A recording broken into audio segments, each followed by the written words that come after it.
So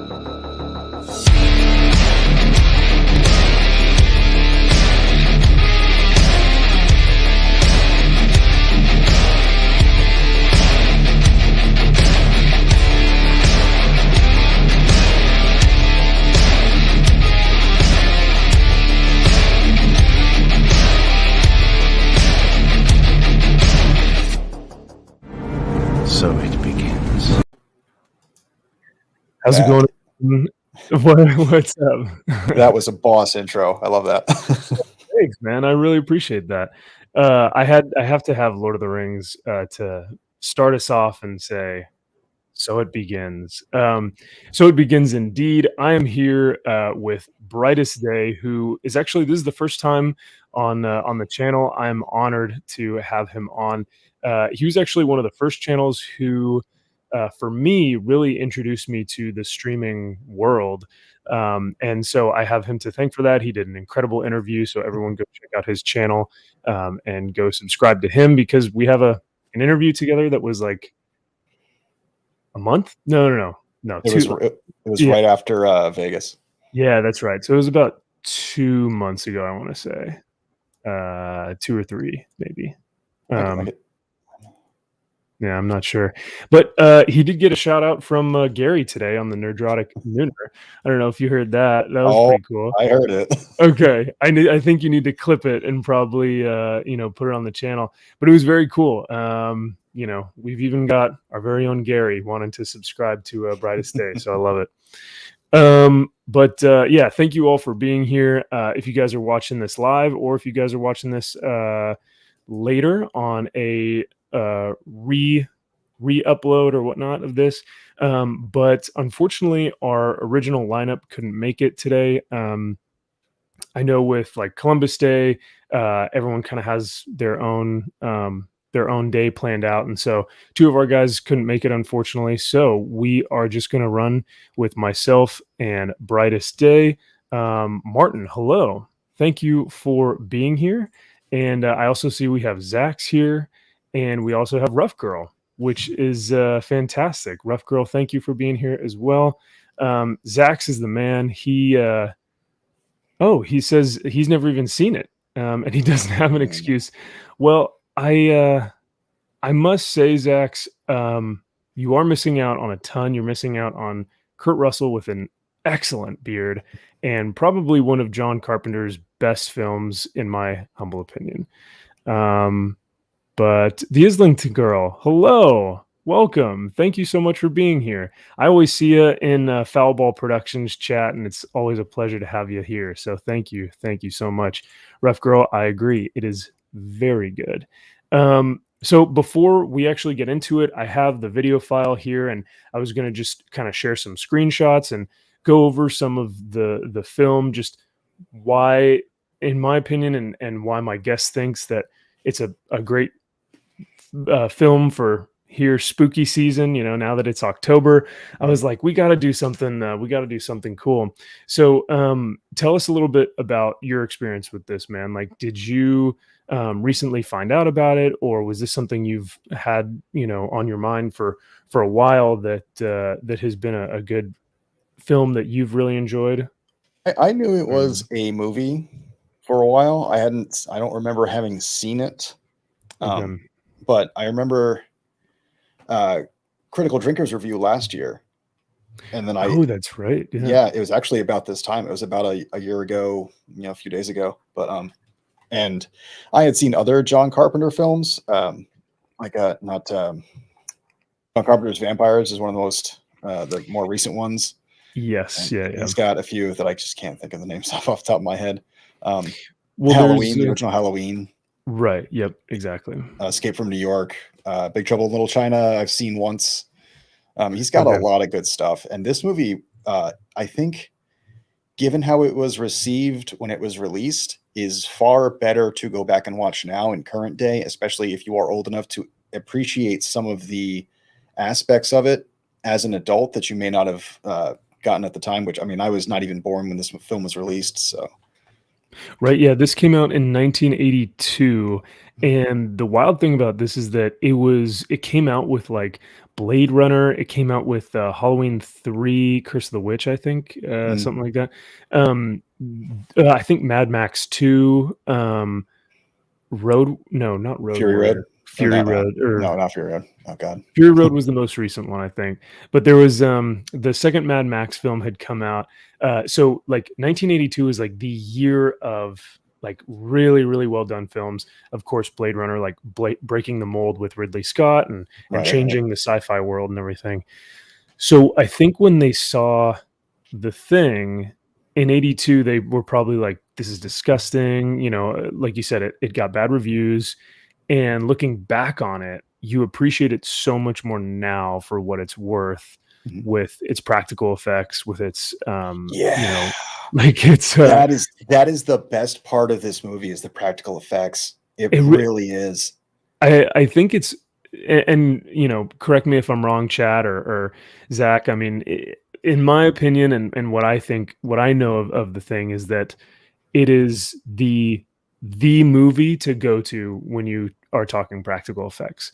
Like if anyone mentions practical effects, the king, everyone goes to The Thing. You know, It's got to be um, one of them. It's got to be up there. I mean, I would hope so because like I'm thinking, you know, if I'm in practical effects now in Hollywood, I would and like I go to school to study this stuff. I would want to watch The Thing in my classroom to get an idea of what you can do and just how imaginative you can be with some of the wild things that you can do with practical effects. It's also a very good example of how to overwork somebody because Rob Bottin, who did like all the practical Yeah. effects, when you read about his work schedule for this, he did 7-day weeks for over a year, 56 weeks, so like a year and a month. And he, when the film was done, he checked himself into the hospital for like exhaustion and like he had like a bleeding ulcer or something like that. Like he just like worked himself almost to death on this movie. But what he put on screen is just insanely detailed and as I think it was as Lincoln Girl said, it very very unsettling. Yes. Yeah, she says the movie is unsettling AF, and I completely agree. It really, and you know what's interesting too, and so Zach and I both rewatched it today, and if you guys haven't watched it, I highly recommend it. Don't be fooled though, because there is The Thing 2008 and The It was an Thing 11, I think. 1982. Yeah, watch the 82 version. Um, but in the 82 version, um, this sound design was actually really incredible.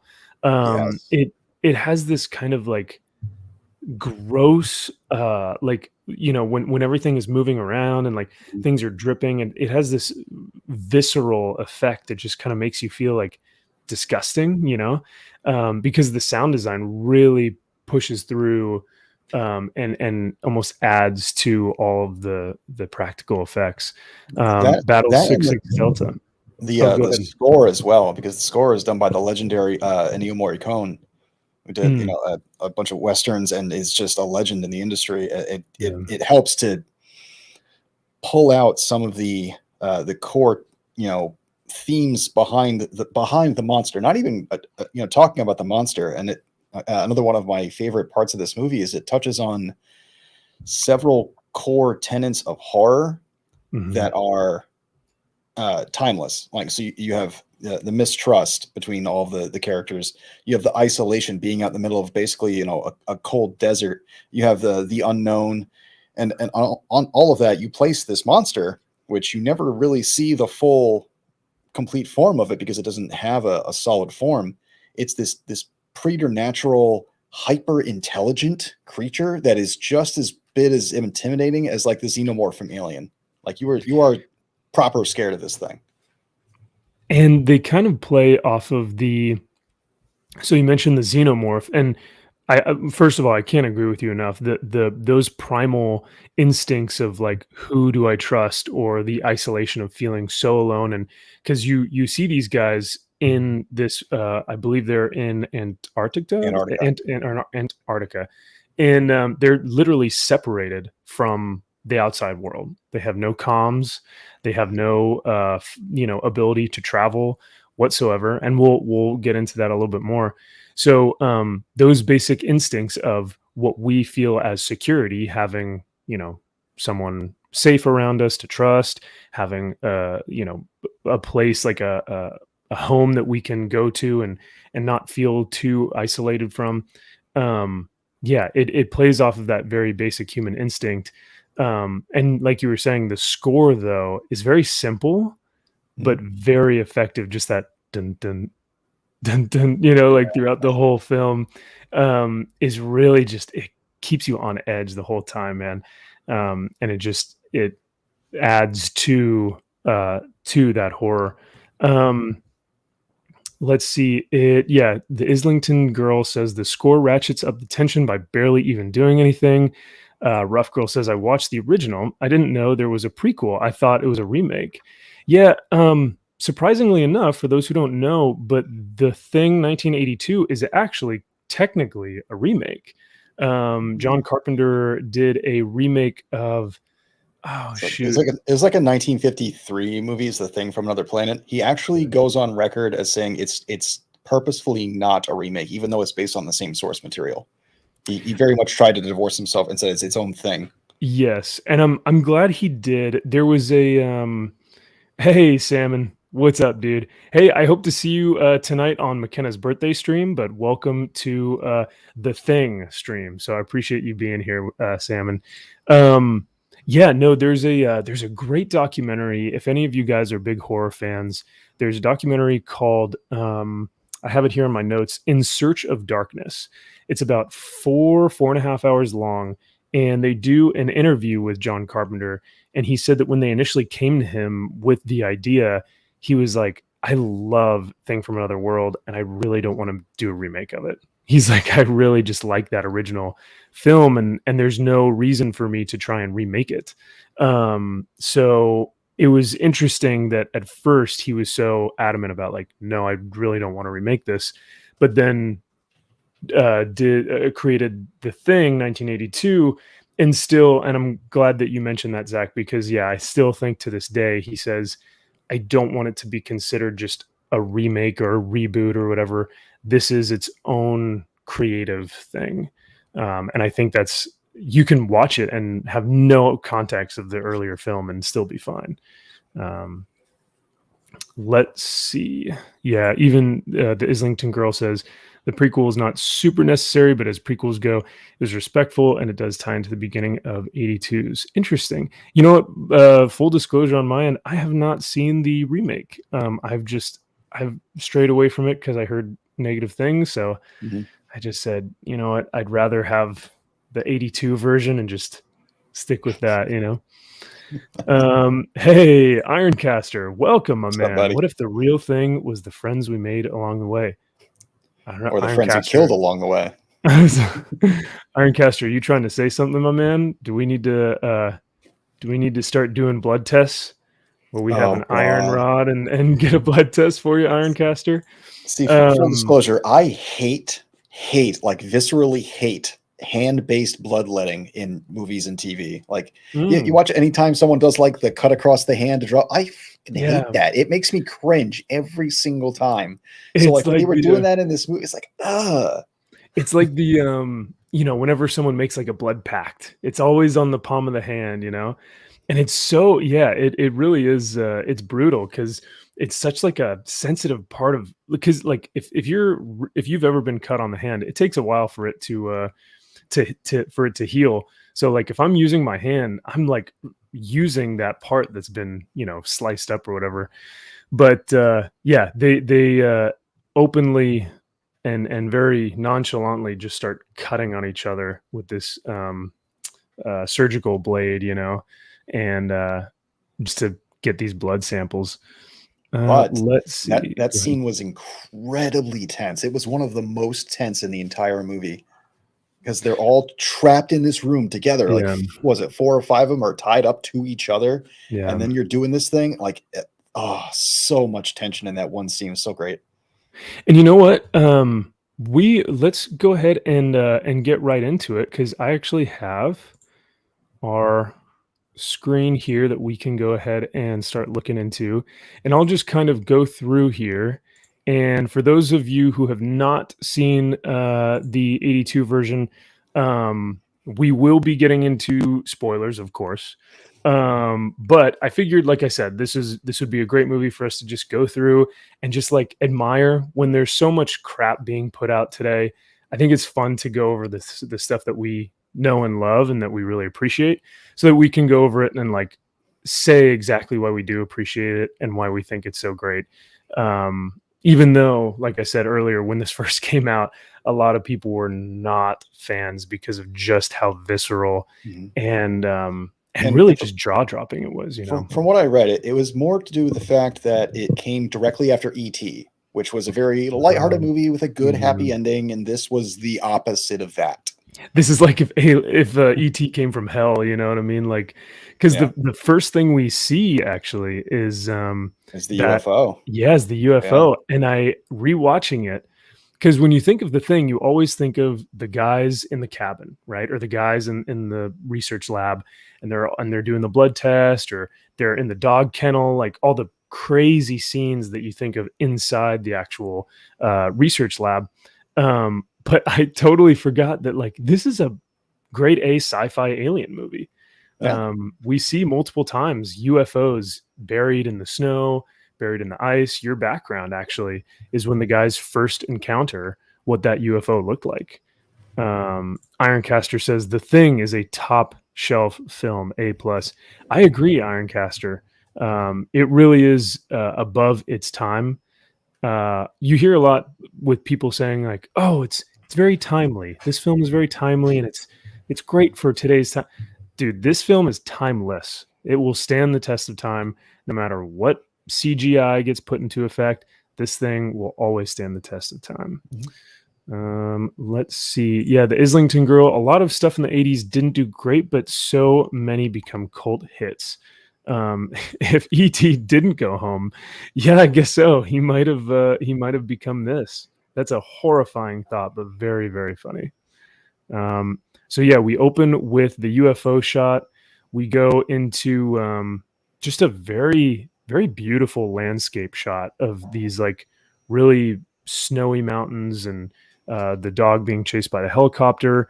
We find out later that it is like kind of encroaching on the U.S. research lab here, and that the helicopters from, well, they think it's from Sweden. I think they keep responding that it's from Norway. And you're kind of just, it's very simple. They're just a lot of establishing shots.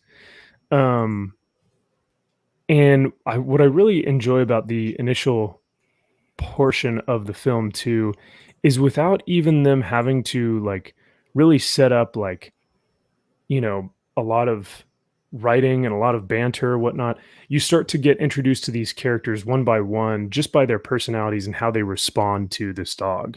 And so from the very moment that the dog shows up, you start to really understand who the leader is. And with Mac or with Kurt Russell as Mac or McCready, you understand who the doc is because Doc starts stitching up the one guy's leg who had gotten shot.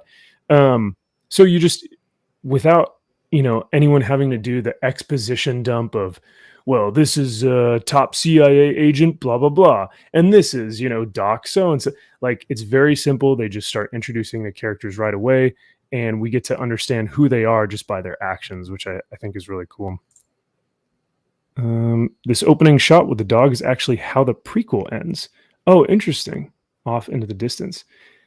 Oh, yeah. Because I heard that they kind of tried to source together, you know, like the Islington Girl said, the prequel going right into this 82 film.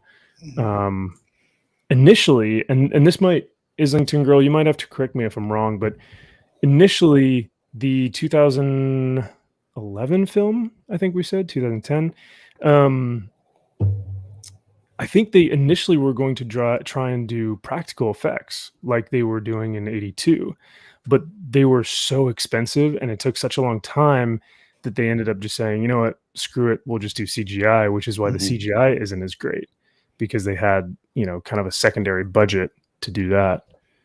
And to tangent off of that, you see as you have these opening minutes where we establish basically the whole premise of the film, when you see the UFO and you see the dog and all these things. And after this, they go and they find the Norwegian camp, which is, burned to the ground and destroyed. A nice fun factoid about this is that John Carpenter came from the school of low budget filmmaking. So he, skimped wherever he could. That camp is actually the same camp that all of this takes place in. They just recycle the destroyed camp footage to show the Norwegian camp. I love that, dude. I did not know. That's a great fact. And you know what? It's actually, in my opinion, it is really what sets the tone for this thing. Without this initial introduction into the horror that we're about to be introduced to throughout the whole film, I don't think we get that type of terror that is initially given to us with this backdrop of like, what the hell happened here? And that's what you're thinking the whole time when Kurt Russell and the doc, they both find this place, and their reactions are extremely human. They're just dumbfounded because they have no idea what's going on. Yeah, right. They've killed the one guy that could explain anything, and even if he was alive, it's all in Norwegian. Exactly. So they're trying to like really make sense of it. And I'm trying to find, initially they find this guy here, and you think to yourself, and I'm sure Islington Girl, they kind of show this in the prequel, so I apologize if this is wrong. But I kind of like how John Carpenter sets this up, because we don't know what happened. And some of that mystery is why it's so horrifying, is this guy here who's sitting there is frozen with his wrists and his throat slit open by a razor blade. And it's like, you're thinking to yourself, how horrible would it must have been to have to subject yourself to that? Because like, what else could you have done? Like, that was a better death than what was coming for you with the thing. And so you're just kind of, from that moment on, you're like, man, we are in for a ride. I did see something earlier too that I wanted to talk about. Here we go. Best performance in the movie is that initial dog. Yeah. That dog actually, you don't get a whole lot of quality animal actors in a lot of movies. This dog actually, you believe when you learn later on about the thing that this is, controlled by a very intelligent being, because it's doing reconnaissance. Like it's actively doing reconnaissance and listening and looking at things, and then it learns from it later. Astounding.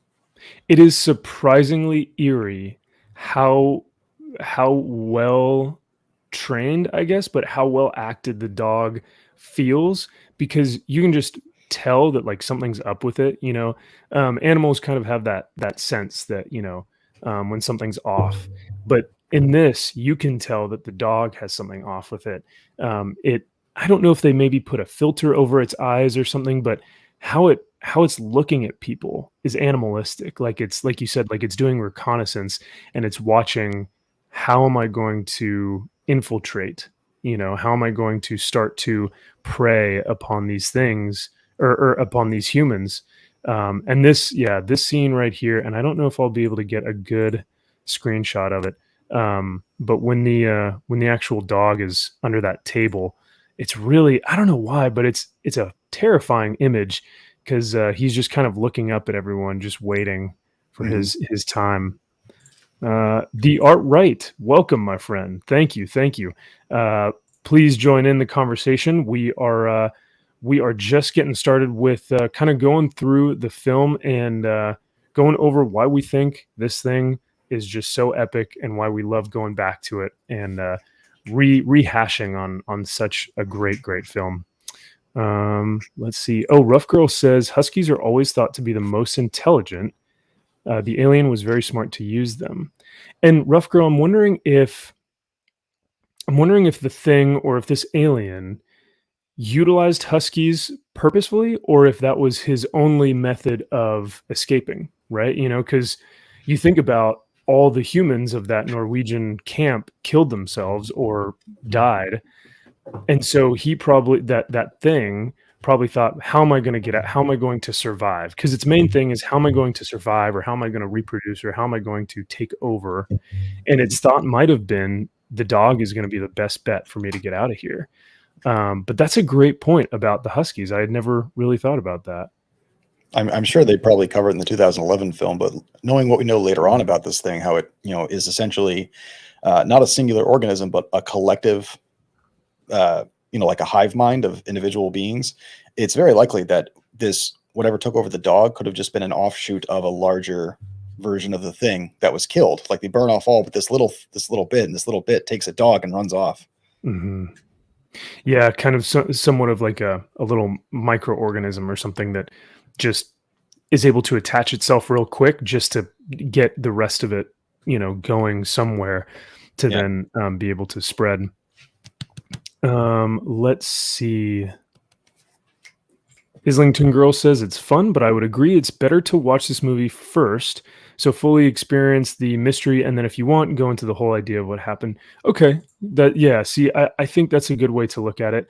To have the mystery brought to you. Oh, speaking of dogs, we got a doggo on the screen. This one, I don't think looks like he's too intimidating. No problems yet, buddy. Yeah. I'll know when your eyes stop reflecting light. Exactly. Do you kind of want to go into a little bit of that for those who may not know what the intent was behind that? I know that's what Mad was going to want to talk about if he managed to find his way in. Right. But the very subtle clue that they give in almost all the scenes that the thing shows up in is that the person or object that is infected by the thing, their eyes do not reflect light. And it's very subtle. Even in like a high def version, you can almost tell that there's like a spot of light on everybody's eye except the one person. It's a blink and you'll miss it thing. But if you go back and you know what you're looking for, you see it. And it's a very, very nice subtle clue. And when we get towards the end of the film, we'll talk more in depth about the light in the eye, because we have McGreedy and we have what do I want to call them? Childs, yep. And the two are kind of at wit's end. And there's a lot of debate whether or not either of them have a light in their eye. And we'll kind of talk about that. But Chad, if you guys want to encourage which one you think, may or may not be the thing, I'd highly encourage that in the chat. Islington Girl, it is a great, it's a really interesting and thought-provoking and like idea. And when you go back and watch the film, you can really tell that they put some time and care into how they filmed each one of these characters. So we finally find our first portion of, I guess, body horror and practical effects when they come back from the Norwegian camp and they bring back whatever it is that they found that was just burned up. And it's this disgusting, grotesque, half human, half something, they like, it's so distorted that they don't even realize what it is yet, which is horrifying in itself. Yeah, it's like two people kind of merged into one half mutated thing. Yes, yeah. And so they're all kind of, oh, that's a beautiful shot. These little blue lights, and I don't know if you guys can see that, but the blue lights that are kind of paving the way to McGreedy's cabin and then the rest of the research facility. The blue light was really well utilized in this film, I feel like. I don't know if you got that from watching this a second time, Zach, but it felt like there was like, it was like this blue almost hue, kind of like, I have like a blue light here, but it's like, I don't know, this weird, really cool looking blue light that you would get from like a creep show film or something throughout the film. And I noticed that the second time I watched it, they really put some time into how everything was lit. But and it plays a lot into the environment that they're in with the Antarctic and the snow. If you cast yellow light on that, it's going to look pretty off. And you can tell even from this one shot, the blue is a much more somber, deep tone. And you would use the brighter lights to highlight certain things. But I think that's played out very well in the scene where all the power goes out, and you have Fuchs in his office going over the report, and then all of a sudden all the lights dim, and it just takes on that blue tone, kind of gives it more of an otherworldly feel. And it really, really gets, like, you notice it a lot more, and it pops out when they start popping flares too. And now you have the contrast between the flare, this kind of white, red, and orange light, and then the blue hue. It is, like you said, it really is otherworldly. You kind of enter into this other dimension when the blizzard finally hits, and these guys are in the thick of it, and people just start going down. And this blue light is just starting to take over this research facility. Let's see. The art, right? The blue makes it feel colder. It does, dude, right? It 100% makes it feel like they are freezing to death out there, literally and figuratively. And at some points they are, because that's another thing they have to fight, is the actual environment that they're in. That's another, that's an enemy they cannot conquer. And they, later on in the film, they literally have to kind of come to this conclusion that is just the natural conclusion of, listen, we're not getting out of here. We're in this blizzard. It's going to be, the power has gone out. It's 100, below. And the only way that we're going to survive this thing is if we just kind of blow it. Like, we're not getting out of here, but neither is this thing. And that's kind of right when, I guess, the film hits its climax, but let's see. Rough Girl, it was dark, but didn't seem visibly dark, if that makes sense.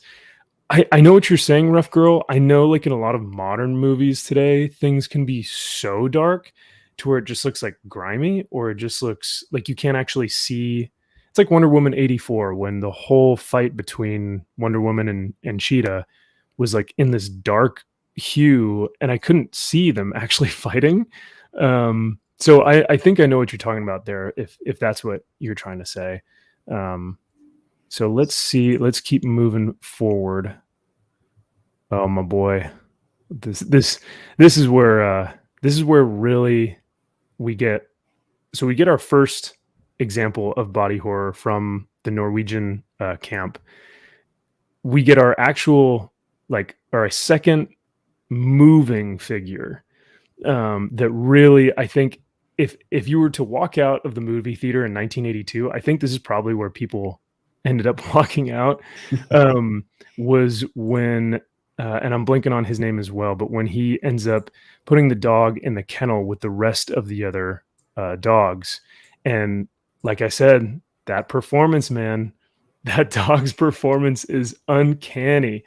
It is so creepy. He just kind of lays there, doesn't look at the other dogs, doesn't do anything, just kind of awkwardly is laying and just waiting for his moment to, like, reveal himself, Yeah, Clark is the guy that was in charge of the dogs, I believe.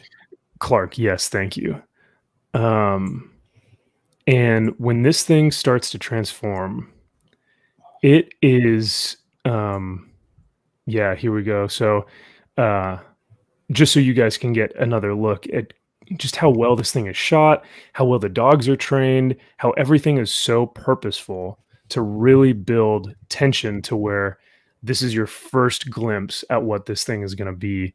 And I'm trying to get a good shot of when he first starts turning, because you can really get an idea of how odd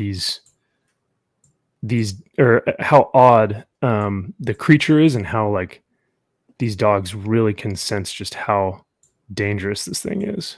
Yeah, and I agree that the dogs acting in this scene sells the fear and danger just as well as any of the human actors do. I mean, you had that one screenshot of the one dog trying to literally bite holes in the cage to get out. Yeah. That is such a great little detail to sell, because we trust dogs as empathic creatures, and if they're frightened for their lives like this, that I guarantee that resonated with everybody. And Islington Girl is kind of pointing it out, like, everybody, nobody wants to see dogs get taken out like that, but exactly, you have to see it. You're forced to see it, and it's terrible, but that's kind of the nature of it. They really did play to right. The dogs want to GTFO. Yeah, 100%. I feel like movies aren't edit for home viewing well nowadays. Black levels seem to be. Oh, so this is going back into the darkness and how that light plays into these films. I wonder if that will start to change. Yeah, good question, Rogue Disney. I'm not really sure how people are trying to. I think when people think of a dark film, not like I think people might actually think that's literally a dark film, but Right. no, I think what really sells this is the dark tone in it, and so yeah, I hope people don't think in Hollywood that it's a literal meaning of dark. um, but yeah, you're right, man. I mean, the as humans, we hate to see any creature that is incapable of protecting itself being harmed. So, like you said, these dogs, they really played into that and that horror of I hate, you as a person just hate to see an animal be harmed like this. And so you really know how cruel this thing is that it would just has no remorse and it would just take over and start to form itself into one of these dogs.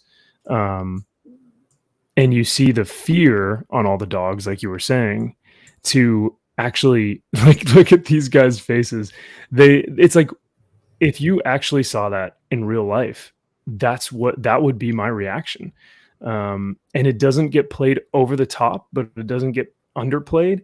It's just the right amount of human, like human tension and human interaction with that thing. And I think the practical effects help because it's really tough to do that with CGI when you're looking at a green screen right. and you're trying to portray fear. Be scared of this from tennis nothing. ball that's hanging on a string. Exactly.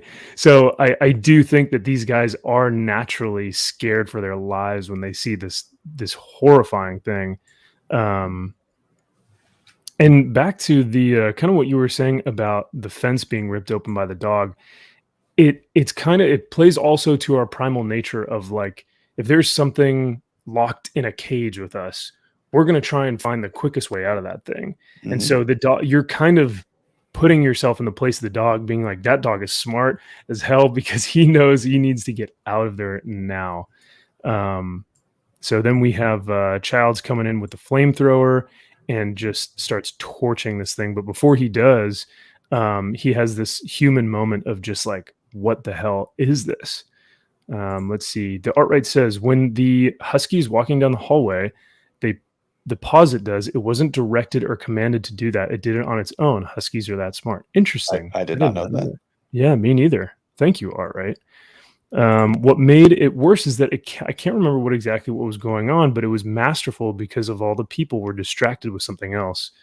No help. Interesting. The soundtrack played perfectly to build anticipation and fear. Exactly. Everything in this film really plays off of itself.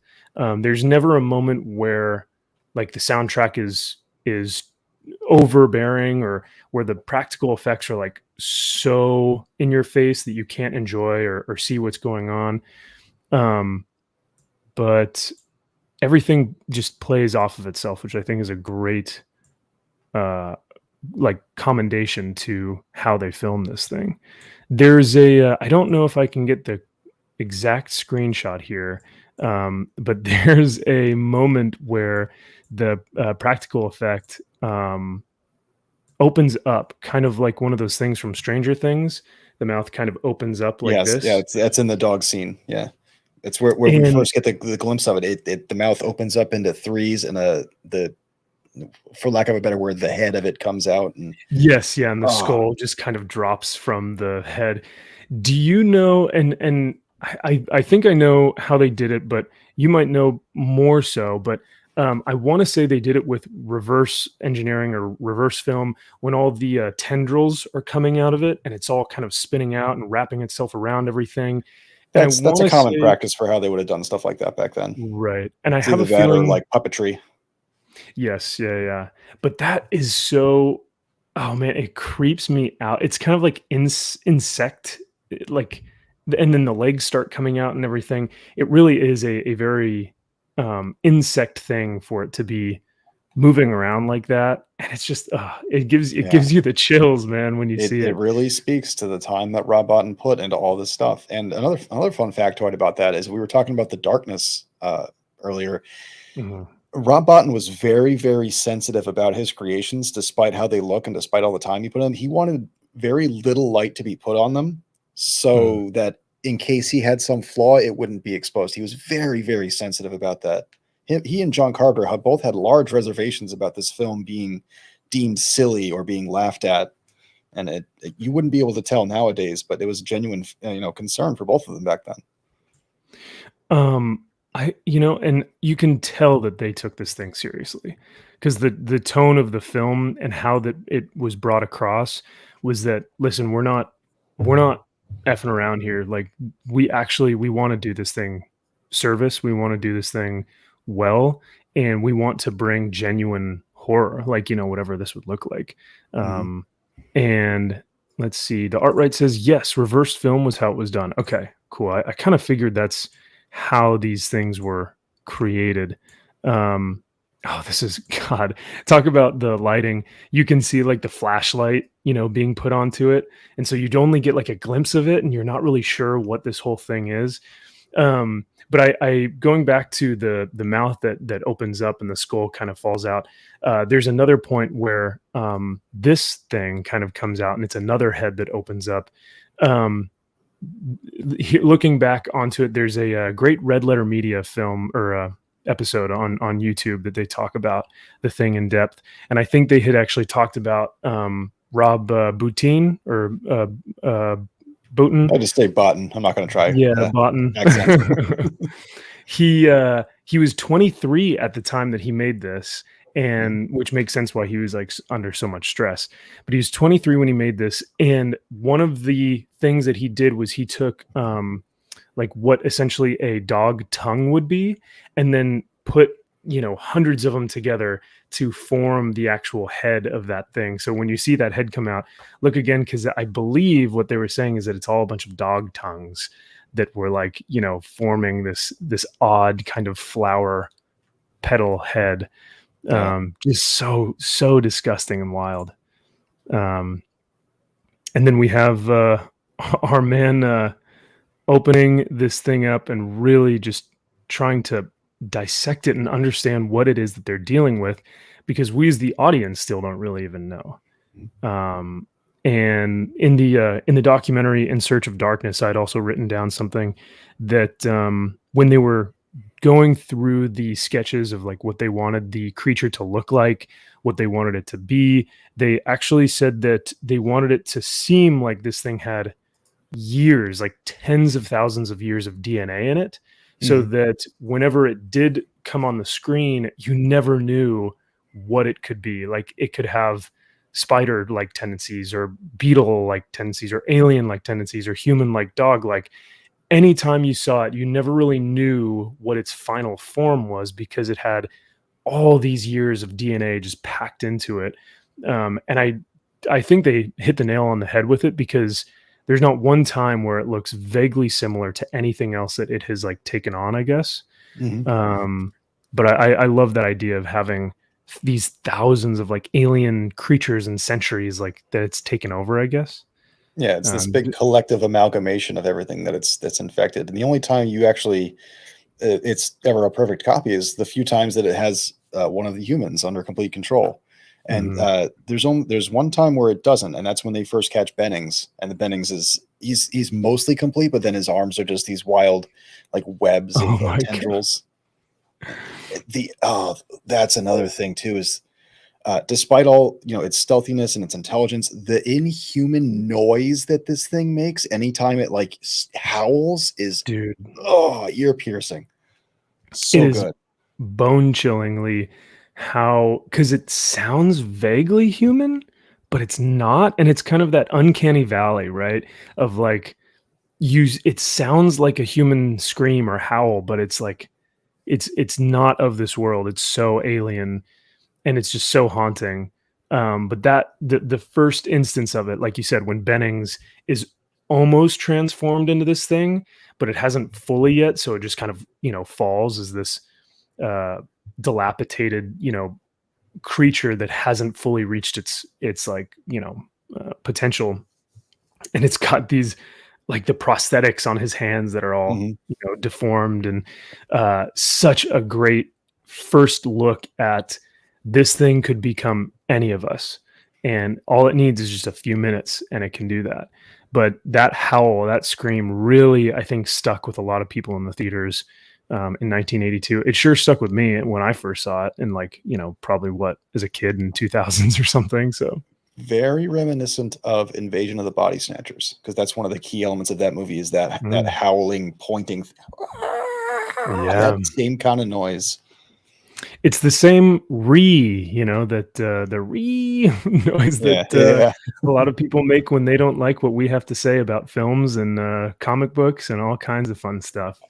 Very reminiscent of that as well. um, let's see.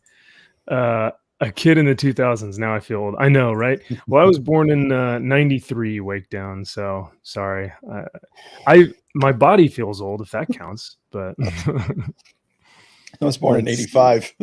Hey, there you go. Nice. Yeah, the Wake Down. Yep, exactly. That's the same sound it makes. So we're still being introduced to these characters, and now we're getting the explanation of, like, the first glimpse of, okay, what can this thing actually do? What is it? Where did it come from? We're starting to answer these questions slowly but surely. Man of War, great to see you, my friend. Welcome. You are always welcome here. Always good seeing you in the chat. The snowflake scream. Hey, that's a good term for it. I like that.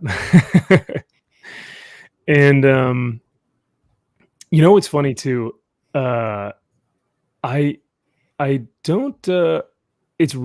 It's very odd seeing him without his mustache. Because I Oh, always, right. Yeah. I always see him on the diabetes commercials, with the mustache, and so it was very odd to go back and go like, oh yeah, that's the same guy. But he's great in this. He actually now there's a moment in the film where they put him in the shed because he just goes insane, and whether that's from cabin fever, whether that's from isolation and that kind of whole thing, whether it's because he has been taken over by the thing, but they put him in the shed to keep him away from all of the equipment, all of the men. And I want to get your take on it because I'm interested to hear. Do you think that there's a point in the film where he begins to destroy the sound equipment because after he has looked at the computer and seen how the cells can regenerate, how they can bind themselves to other cells in just a matter of seconds, and how, like, it gives him the data of what it would look like, how this would spread to the world, essentially. He just starts to go insane. Do you think that at that point he has already been, yeah, right here. Yes. Do you think I he's do. okay? So you think he's already been taken over by the thing at this point? I do personally. Yes. Okay. I think it's that extreme action is a cover for what is a strategic move to prevent them from learning more and reaching out further, even though they can't get a hold of anybody anyway. Right. And then when you see him later on in the shed, he's eerily calm. And Kurt Russell he's like, yeah, I still don't trust you. You're going to stay in this box. And I think at that point he's like, you're probably one of those things. And there's a payoff to that later too. I think he was at this point. I can't help but think that he must be as well, because right after this they put him in the shed. So unless the thing was able to get to him in the shed somehow, he must have had some semblance of that thing in him at that point. Because initially I thought, you know what, maybe it's just him trying to cut them off from the world so that this thing doesn't start spreading, and this is his defense mechanism as a human to just say, this thing is dying here with us, we have to kill it, because he starts shooting the guys and he's like, I'll kill you, just starts really just going on a rampage. And I kind of figured maybe this is just the cabin fever setting in, the isolation setting in, kind of the psychotic tendencies that come with this fear, this horror. But when they put him in the shed, there's no real way for him to be, like you said, taken over by the thing, other than if it were at this point in time. So let's see what chat has to say. Yeah, the Islington girl. This is the diabetes guy, actually. Yes, Wilford Brimley. Wilford Brimley. Thank you. The Art Wright. He goes nuts because he realized what they're up against. See, that was my initial reaction. The Art Wright. I thought once he read the statistics and figured out what was going on, I thought, yep, he knows exactly what this thing is, and he's trying to protect them. But then you see later, and like you said, there is a payoff that we see later of why he was in that shed. In the end, all they needed to destroy it was insulin. Oh man, that's good. He could have been a hero if only he'd had a Snickers. Man, that would have completely changed the film. So let's see. Later, after he's been put in the shed, I don't know if you noticed this as well, but he's got the noose there, and he's still saying like, right. Was that there? That was there. It was not there when they locked him in, right? Did he fashion that at some point? I don't remember that. Correct. Yeah, at least because I'm looking at this screen right here, and it would have been right where like that lamp is where I think he put the noose, and then later when they go and check on him again, let's see if I can find it here. Here's that great use of like all the blue light again and stuff. But yeah, they check on him a second time at one point, just to see how he's doing, and I'm pretty sure that there's a noose in there. Oh, yep, yeah. See right here, and he's fashioned that noose because he knows what's coming, or he might have determined that would be the human thing to do. You know, if he's the thing, maybe he's thinking this is what a human would tend to do if they were in my situation. Yeah, and that's one of the great strengths of this movie is the ambiguity. Like so many things are ambiguous, and when you don't answer questions and you force people to think, that's a sign of quality in a movie. And great script writing. Yeah, and I think another thing, and that's a brilliant observation. I think another thing too to add on to that is not taking your audience as fools, because if you tend to think of your audience as just big dumb idiots that want answers the whole time, that just want a popcorn film. There are films for that, you know, like the Venom films, you know, like it's just fun action, you know, whatever. Yeah. Just whatever you consume. This does not take its audience for granted, and it takes its audience very seriously and says, we are going to ask a lot of really difficult questions, and you guys are going to have to infer what you think is the actual reality. And very few times do we see that in films today. The Art Wright thinks that the thing actually gets him in the shed. Okay, interesting. That and the anxiety. Yeah, absolutely. I love... I want to say that this was actually your background, and actually these shots, I believe, were matte paintings, which were beautifully done back in the 80s. I loved that they had matte paintings when they couldn't afford these like massive set pieces, you know, so they just decided to do the matte paintings. And that's the art of low budget, man. Right. Yeah. Right here. Like like I can't, maybe it's just because it's low quality or a small screen, but that I think is a matte painting. I'm not sure, but or it might be practical. Either way, they do a great job of introducing this. And I might have gone too far back, but here we go. Another matte painting. And really, I just kind of a off, rabbit hole. This is the only film that can make a man in a sombrero look badass. God, yeah. That hat. Let's be real. Kurt Russell's the only one who can pull off wearing a sombrero and still looking like a badass. I love it. So yep, we see Wilford Brimley kind of finding out more about this thing. And then Oh, this is what we were talking about, that scream. Manowar says the whole scene in the crater is matte. Okay. Yeah, I'm Good pretty to know. sure almost all of the exterior stuff, except for like maybe the flyover of the camp, is a matte painting. Okay, excellent.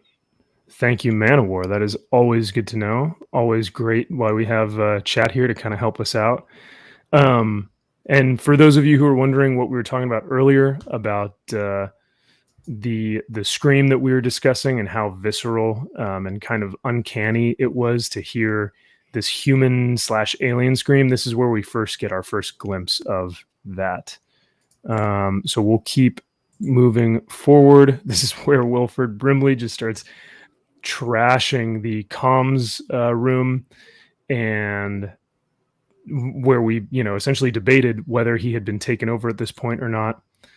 And now we get into, I want to say, this is where they finally locked him in. And I think the scene of the blood test is coming up pretty soon as well. Yeah, it's after. It's after. I can't remember his name off the top of my head, but it's after Mac gets left out in Knowles.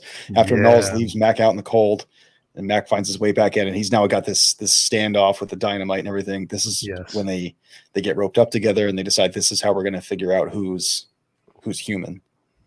So I want to see if I can get a good screenshot of it. But this is another, like, even the makeup crew that was on this, you can see like the ice in his beard, and you're just thinking, God, he was out there for minutes and he almost froze to death. Like, this is cold. They can't go anywhere. They can't stay inside. They can't go outside. The helicopter's has been, destroyed. The tractors have been destroyed. So Mac is finally starting to warm up, and they oh God, this was talk about a jump scare that was earned. You never see this one coming. Oh, this is famous. Do you know the secret behind this? So I do, but I'll let you explain it, because it's gold, and I'm so glad that you're talking about the actor that they brought in for this. So for anybody that doesn't know, and I'm sure some people know, they used a double amputee with a mask of this actor over his face, and they fashioned prosthetic arms onto his stubs, because he had just below the elbow. And then when the creature snaps those arms off, it's just his arms coming out of the prosthetics, which are filled with like jello and various other things. But it's brilliant, sheer brilliance. So such a great use of, this actor who probably was like, hey, here's my debut. But as you guys can see, they are in the kind of like the surgery room, or I guess the medical examiner's room, and our doc here is performing CPR and tries to get the defib,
what the fuck, you know, like I think that was Mac that was messing. Oh, you got to be fucking kidding me. yep.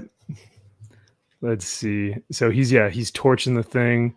They're all just in horror. The head starts to crawl away, and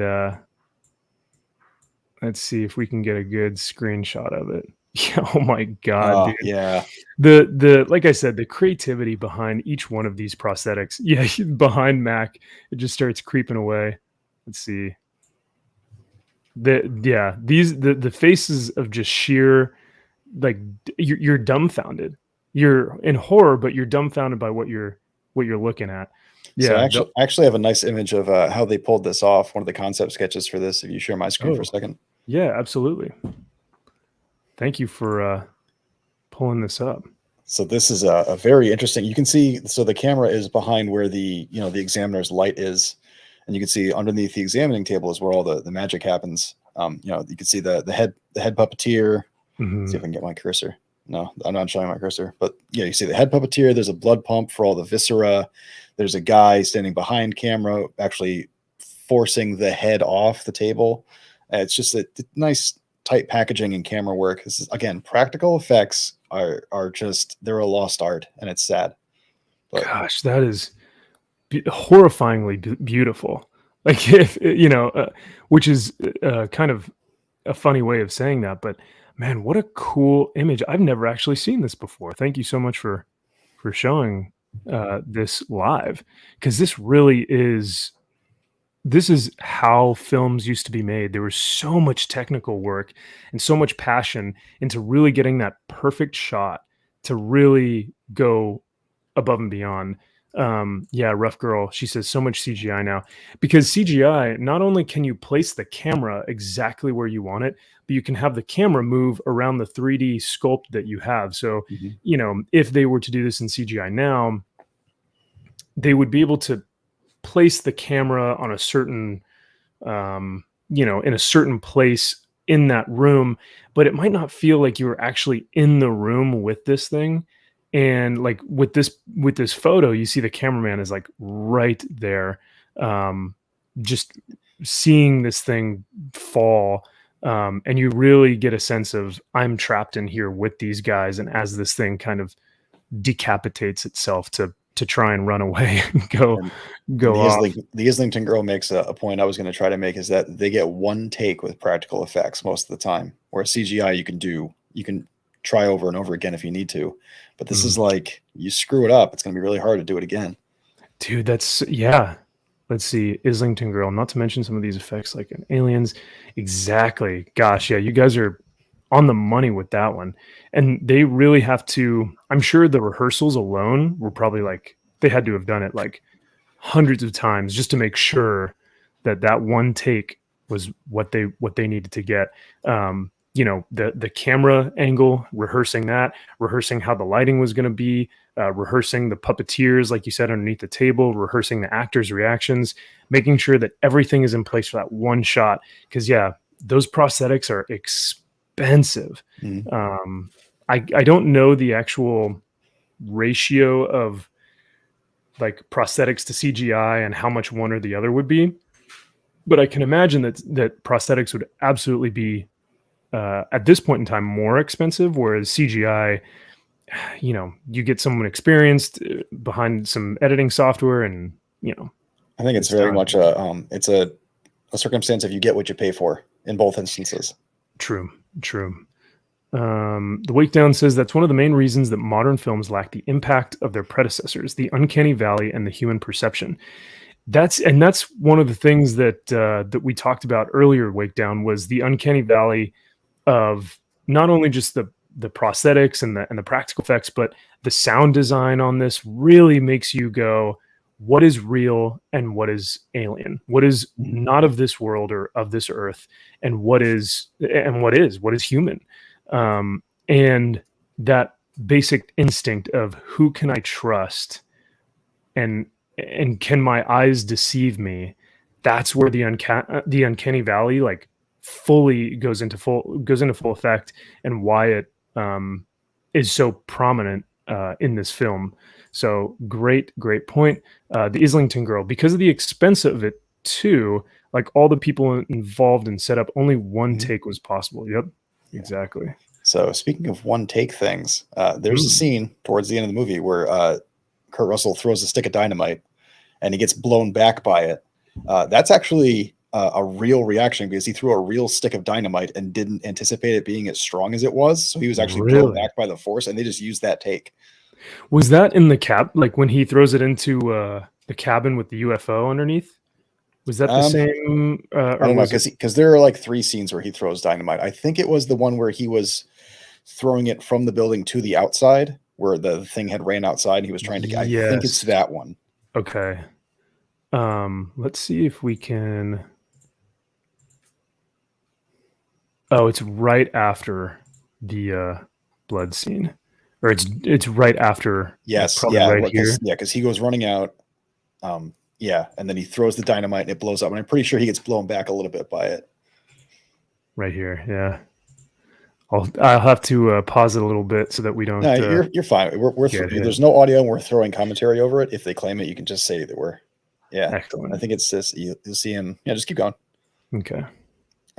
Yeah, he throws it, and if you watch it, yeah, he gets blown back a little bit. Yeah, that's exactly it. And it probably doesn't help that wall is extremely flimsy. Right. So, because it's funny because when the prosthetic, or not the prosthetic, the stunt double, when the stuntman comes out of that wall, I'm looking at that wall and I'm going, how the heck is that thing keeping them insulated? It kind of looks like cardboard, but it's such a minor little thing that you don't even notice it, honestly. Right. You were just so invested in these characters, you barely even see it. But let's go back to the infamous. And that's what's great about this film is, like, I keep saying, oh, well, this was revolutionary, or like this was a great scene, or this was, but each thing really packs a punch. And there's any downtime that is made through the film, it's only there to build tension, so that when something comes around, like, the scene where the stomach opens up and takes the doc's arms off and the head starts, crawling away and everything. Even scenes like that, and then we get to the blood scene here. Each one of them like packs a punch, and so it's like you're in a boxing round, and just when you feel like you can get your head up and take a breath, someone comes and whacks you in the face again with like a great scene, and you never really get the sense of like, oh, I can finally relax. Yeah, there's no slowdown. Like exactly. you set up the problem in the first few minutes of the film. It ramps up to a point, and then it just never slows down from there. And it's so good.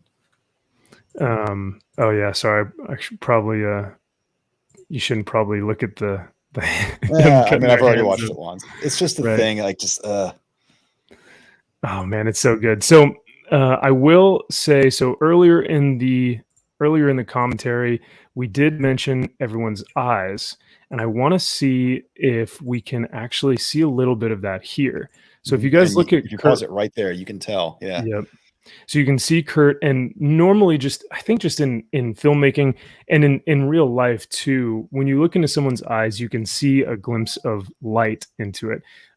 Like, I'm sure if you guys look at any YouTube stream that someone has a ring light, you can see kind of the ring lights in their eyes, or maybe if they have a studio light, you can see a glimpse of that reflection. And in real life, when you're speaking with, human beings, that's how you really interact with them. That's how you make the connection, is by looking into their eye and seeing that light reflect off of wherever it is that you are. So what you were saying earlier of, about how who was it? Was it John Carpenter, or was it the editor, or the cinematographer that decided to take the light away from the eyes of those who were the thing and kind of create deeper shadows where it was kind of soulless, That's a good question. I don't know exactly whose call it was. If you guys in chat know who specifically it was, I don't know if it was a John Carpenter call or what, or I guess I should say who, but I mean, it was a great call, and I think it really adds to just the little details of why this film is so great. Oh, here's that blue light again on the hand. Yeah. Just kind of like just little things like that, man, that were just really, really well done. Shot in the foreground there. And once everyone is tied up, see the light in the eyes again, and you're kind of going across and seeing who's and this is the who. first time I truly noticed it when I was looking for it, is when they gloss over Palmer in this scene. You can tell, like, if you know what you're looking for and they gloss over Palmer, boom, you see it like immediately. And you can notice that he's got nothing there.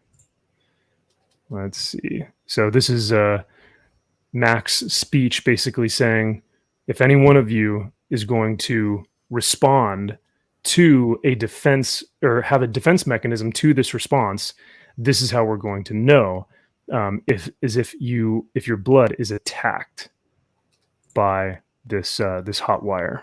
Which is a complete shot in the dark. Like, he's guessing. He's just making this up. He has no idea. He's a pilot. Oh, see, this is where it is, dude. Yep, that's what you're saying. This is the shot. So if you guys watch this film, go back and watch it, rewatch it, watch it 100 times during the October or the Halloween season here in October. This is why horror movies are not done like they are today, because these little details and these horrifying little shots that you catch later that really make the movie what it is. And like Zach was saying earlier, this is our glimpse at why this thing is soulless, why these little details mean a lot to fans of the film. Let's see. So we end up seeing this shot. I don't know if it's this specific one. Yep, there it is again. And then the light in the eyes again. And there's a shot here where actually he's got a prosthetic hand. And I don't know if anyone caught it, but I was looking up, researching like more of the behind the scenes. And like I said, the Red Letter Media guys had done a video about this. And there is a shot where Mac holds up the blood. And it's not this one, but it's one that's similar.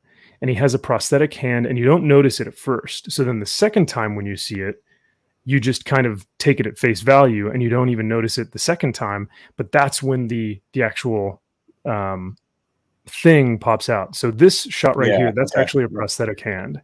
That makes sense. And the first time they do it, nothing happens. So you just go, oh, okay, all right, he's good.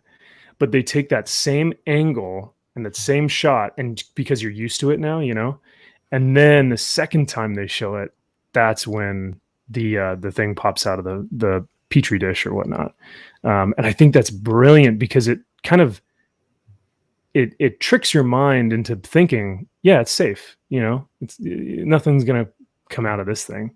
So this was another jump scare that was really well earned and well deserved. Here's that same kind of shot and that prosthetic hand. And he goes, "We'll do you last." Yeah. God. Oh. And so obviously we begin to see the transformation here. And these guys are just screaming, get us out of here, as the ropes are still bound to them.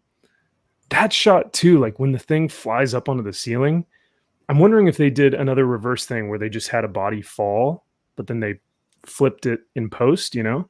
Yeah, that's possible. Yeah. Rough Girl, if you get my age and these movies still scare you, they have done a good job. Mm-hmm. Islington Girl, the surface of the eyes is very flat, like a dead fish. Or kind of like Islington Girl, kind of like that of a shark, you know, like where a shark has the black kind of rolled over eyes that you can't really see into it.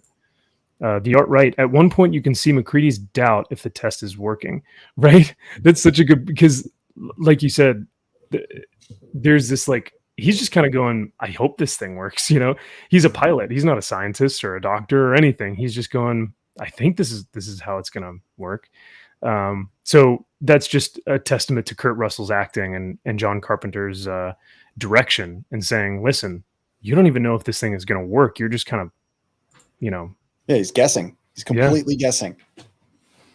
Islington Girl says, look at the poster next to him right there. Heavy wave. Oh, heat wave. Nice. It says heat wave, huh? Man of War. I'd rather not Yeah, spend the yeah. rest of this winter tied to this This effing fucking couch. Such a great line.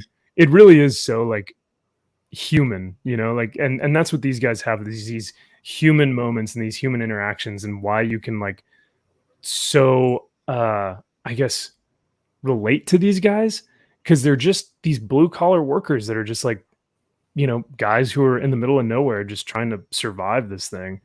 And the I guess the body horror in this scene at the time probably sold it.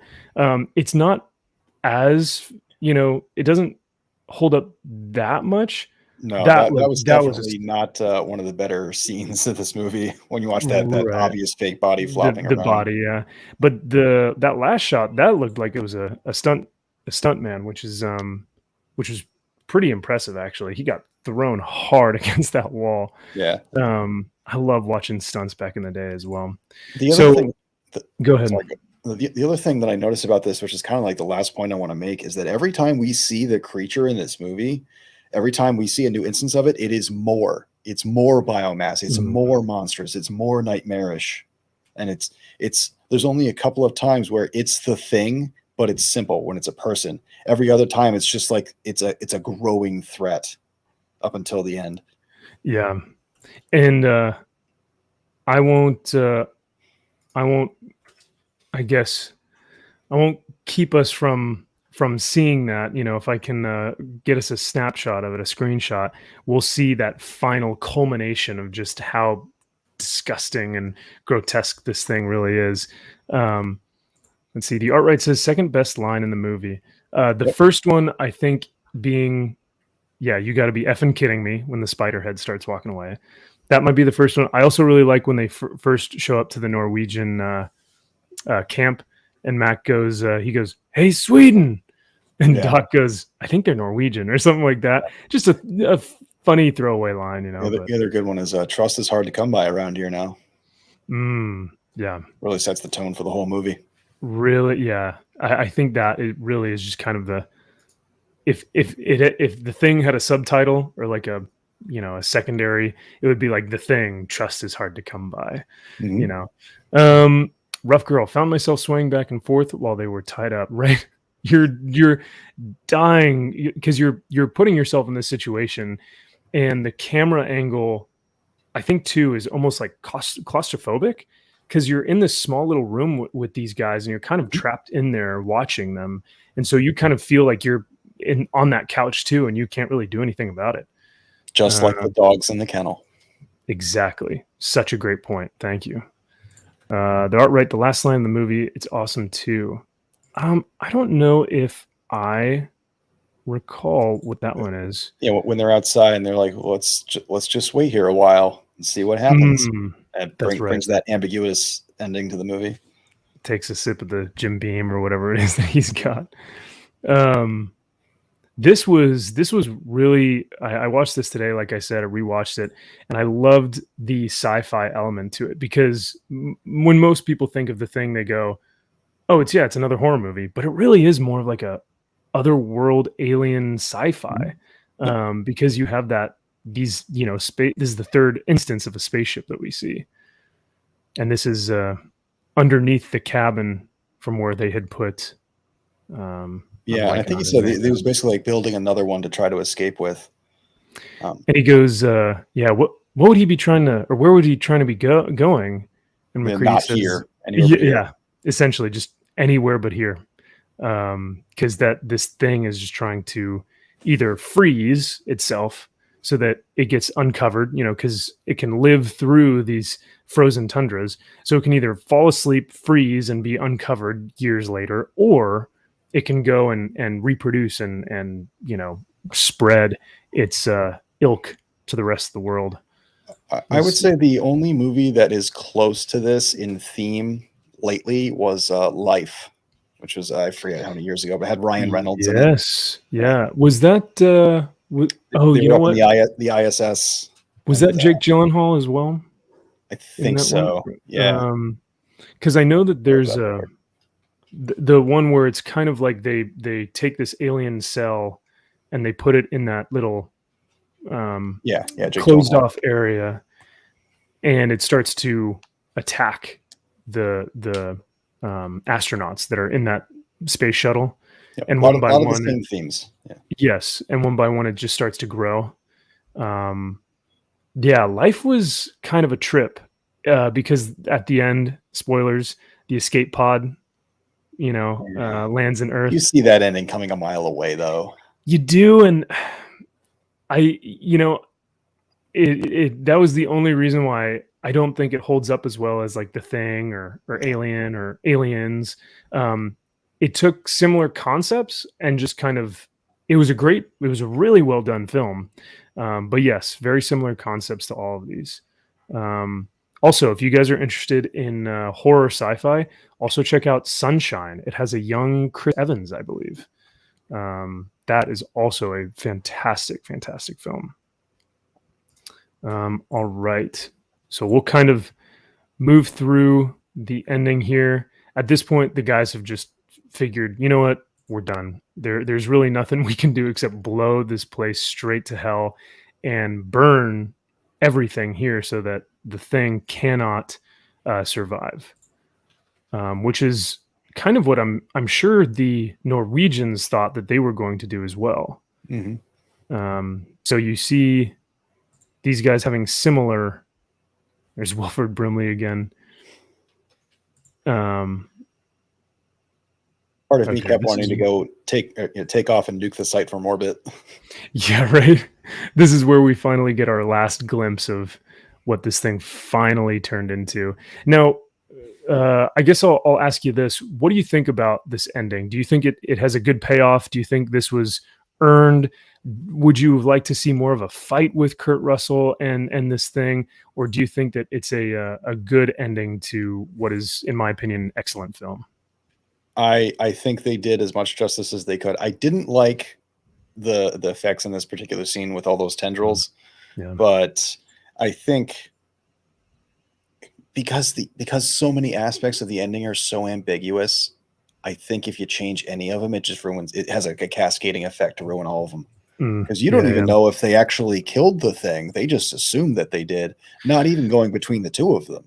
Right, and that's the key word there, like you said, is ambiguity. Is just this constant unknown of did we actually take this thing out or not, and this final amalgamation of everything, the dog, all the humans, God, it is just so disturbing and horrifying. But that is what essentially what you would see if something like that had taken over, like thousands and thousands and thousands of bodies worth of DNA and aliens, and trying to recreate what it essentially thought that it could, recreate. And so then we get to the end here with Childs and Mac. And this is kind of where it closes out. And I wanted to ask you this, because there, a lot of people will say, oh, well, Mac was the thing, or Childs is the thing, because you don't really see Childs towards the end. It's really more Mac. So I've heard speculation, of one or the other. But in my opinion, and you can chat if you guys disagree or agree, please let me know. I actually think, and here's where we bring in ambiguity again, I think that John Carpenter didn't want either of them to be like that's the end. The point of the film, of the ending, was not, oh, who is it? Or maybe it's McCready, or maybe, but it was the ambiguity that he wanted to leave the audience with. He wanted people to leave the movie theater and go, I really don't know. Because when you look at both the actors, I don't think either of them have the light thing. They didn't do it for this scene. No, you're right. They're both dark. And so I don't know if I know specifically John Carpenter meant for it to be very ambiguous, and he didn't want either of them to have a definitive answer of, are you the thing or are you the thing? It was just the fear really gets instilled when the audience and the two guys don't even know. So that's my thought. What do you think? Do you think that it was one of them that actually ended up being the thing, or I'm on the same page as you. I don't want to have an answer to that. yes, yeah. I think if you look close enough and pick it apart, you could probably find justification for anything. But I think leaving it open-ended is the way to go, and will be. I think that's the nice capstone to this stream. Absolutely.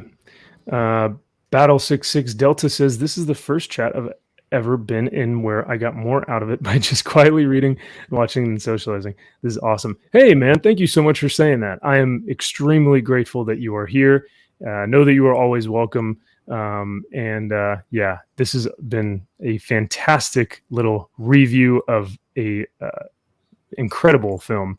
The art right, it's been a while since I've read Who Goes There, but I think the filmmakers really captured Campbell's vision, if not the exact details, definitely the feel of the story. Absolutely. Let's see.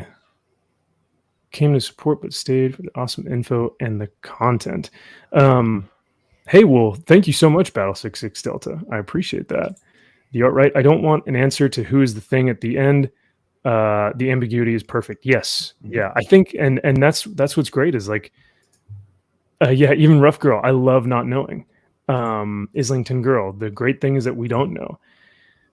I think you lose the core of the film if you start to try to decipher which one of them is the thing. I think you lose what its meaning is, in that the fear comes from the unknown. And so obviously everyone is open to interpretation of how they want to view the film and how they want the ending to be, but I agree with you, brother. I think, the ambiguity of not knowing is exactly the right way to end such a really well thought out and brilliant film, which is ironic because at the time when they first introduced this to theaters, people came back saying, oh, it's just grotesque. It's for people who don't care about film, and it's for those who just want to see people squirm.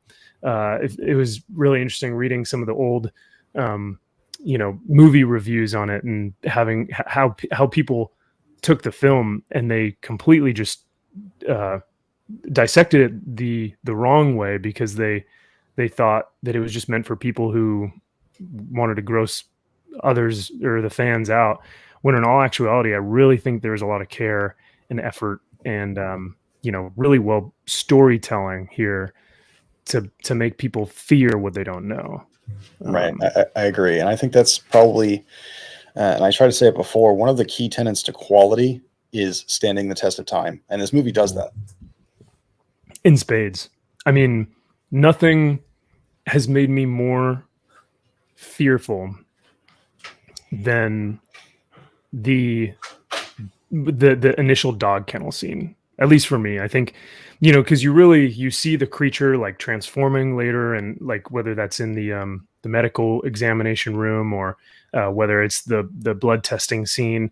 But the dog kennel scene, I don't know what it is. Maybe it's the lighting and just how dark it is, or maybe it's just because it's the first instance of what you see this thing and what it can be, and how just malicious it is, at how it can attack these dogs and feel no remorse and just turn into this grotesque, churn, like gut churning thing.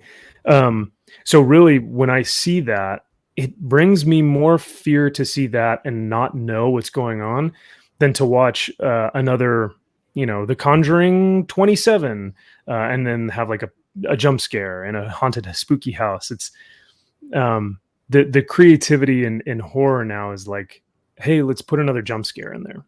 And I think it's a disservice to the fans and to just watchers of film to think, yeah, the only thing people want in their horror film is just a jump scare.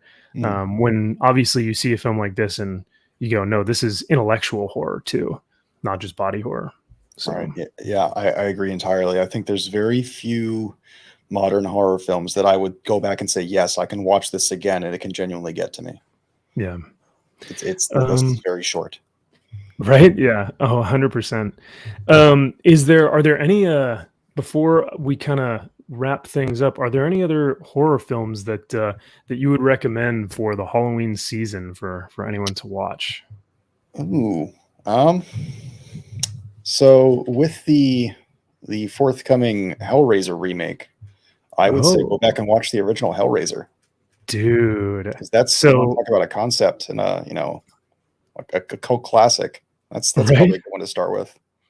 Gosh dang it. I would I think that might actually be oh, let's see. Battle 6, it says going after the dog solidified as pure evil, right? Evil going after people can have understandable intentions. Anything that goes after a dog needs to be killed with fire. And it does. It is killed with fire. Thank you, Battle 66. I'm glad we're on the same page here. Um Rough Girl says In the Mouth of Madness, another John Carpenter film, I'm pretty sure. You know what, dude? I'm actually so interestingly that you say Hellraiser, because my tie, like I can never really determine, because they're so different. My tie between like my top two favorite horror films are The Thing and Hellraiser. Pinhead and the Cenobites are something that will never escape my sight ever again. It is forever implanted into my mind, and I hate that it's forever there. But these the concept of having these things just continually torture you in a fourth dimension or something is terrifying, and just such a cool and like creepy concept. So you said that there was going to be another Hellraiser though coming out. Yeah, so it's been the talk of several channels recently, and I think Midnight's Edge just did Andre put out a video explaining the secret history of the written novel, because Okay. they're gender swapping Pinhead to a woman. And if you go back into the original readings, the description of Pinhead is that Pinhead is described as more young girlish. So she has like a young voice and is very androgynous and effeminate. Oh, So interesting. it's an interesting tie-in. I think if you're gonna try to stick with this theme of, hey, we have a modern remake of a thing, go watch the original and then see how this new one stacks up. I think that's a way to go. That is super interesting, huh? I would have never. So you said that is the novelization, I think or so. okay?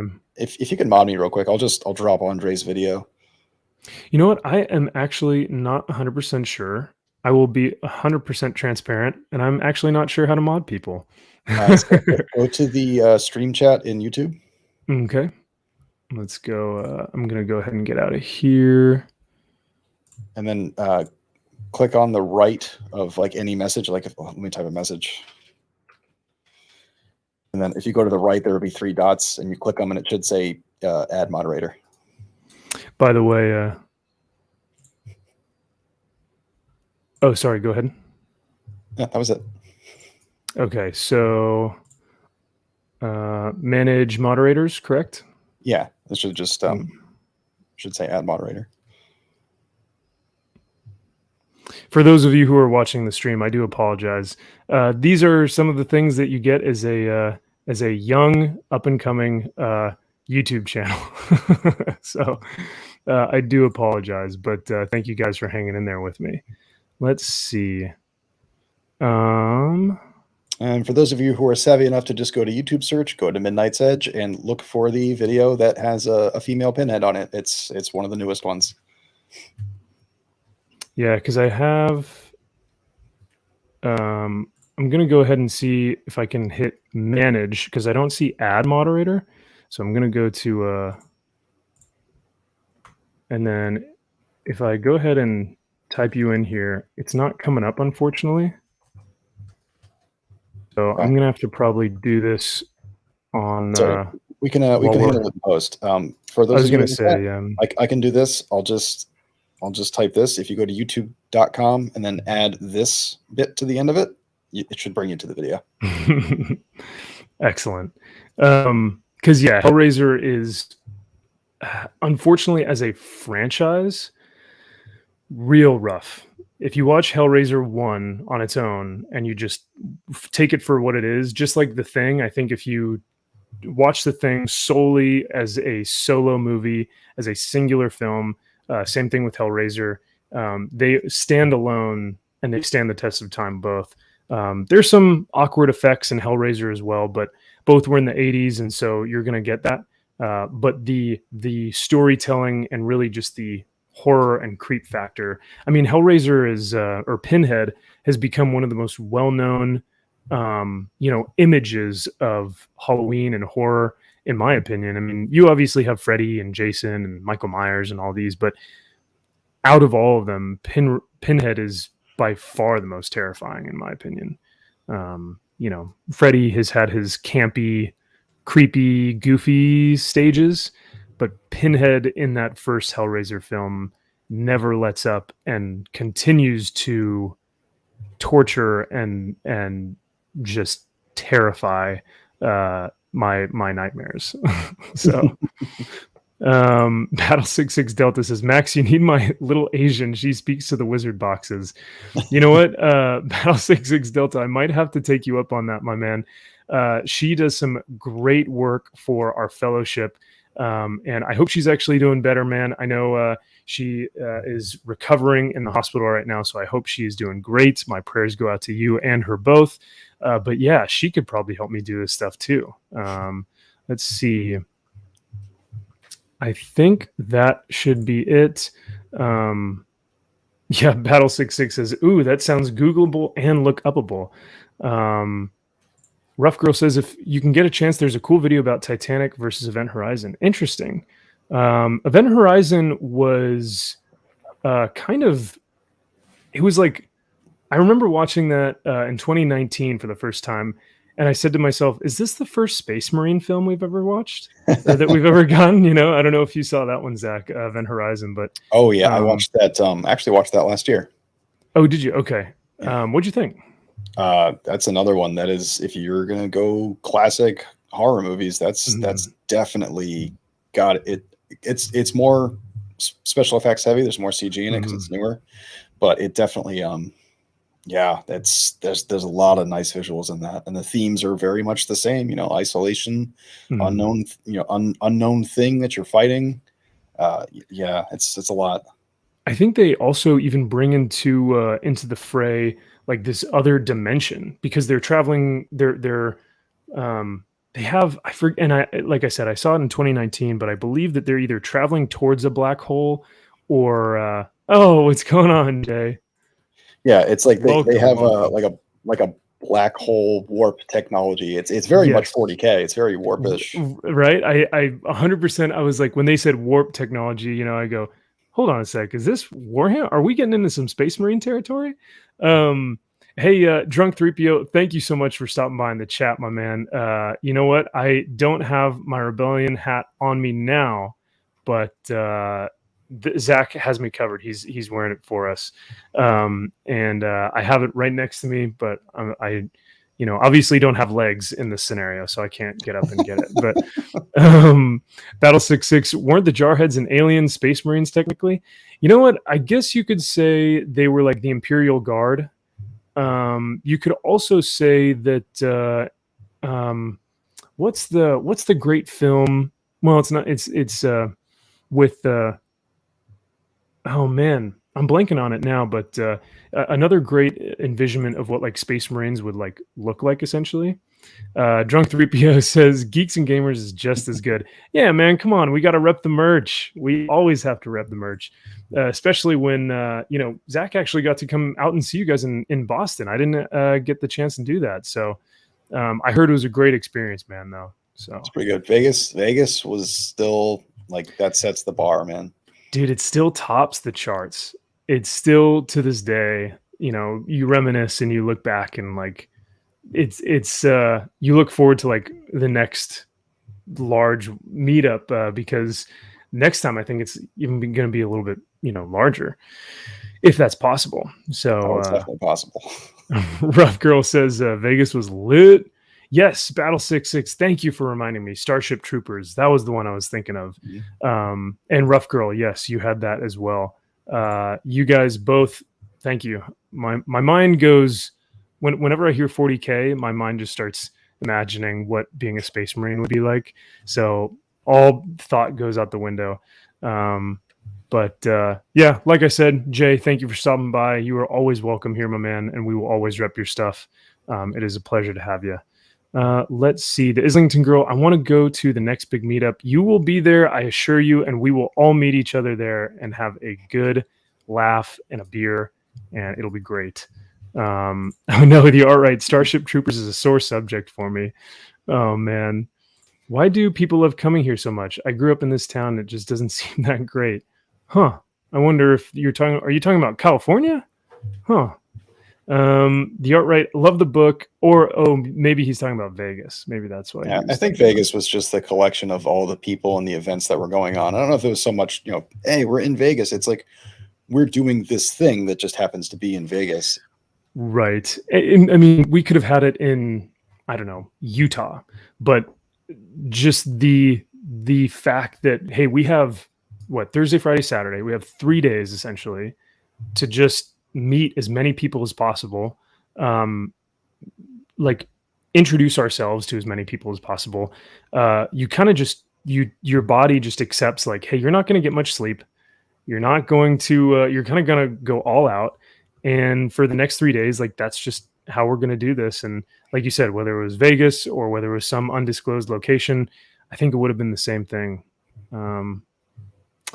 But I will go ahead and close us out here. If you want to go ahead and plug your stuff, my man, I know you have a stream coming up tonight, correct? I do. You can find me here at Brightest Day on YouTube. It has links to all my other social media on my About page let's see, it's 7:42 Eastern now. So in a little over an hour at 9 o'clock Eastern, I will be continuing my live read of Heir to the Empire on Booked with Brightest Day. Thank you for having me, Max. Dude, oh my gosh, it is my pleasure.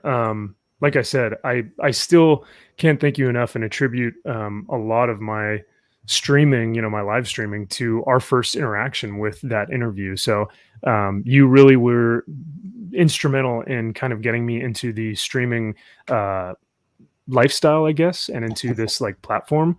So I remember, speaking of Vegas, I remember picking your brain at dinner and going, okay, so Streamlabs is for this one, StreamYards is for this one, YouTube is for this. And like, I was just picking your brain because you guys are experts at this. So I really appreciate you introducing me into that. Hey, with that soundboard, I think you're an expert now. That thing is pretty rad. But yeah, chat, thank you guys so much for being here. It was a pleasure to talk about something good in film. It's very rare that we get to do that nowadays. So I really enjoyed having everyone here, putting their commentary onto it as well. But yeah, if you guys can think of any horror films that you would like us to see do for the rest of the month, let us know. I just kind of wanted to do this because The Thing is one of my favorites, if not my personal favorite. And yeah, always a pleasure having chat here and Brightest Day. One of my good friends. We're very thankful that you guys can be here with us. But we will see you guys next time. Go check out Brightest Day and his channel. We're at 600 now? 500? 412. 412. Okay, thank you. 412. I was thinking of your 300, your last 300 stream. So, but let's get him up to 600. Hell yeah. All right, guys. Thank you so much, and we will see you guys in the next.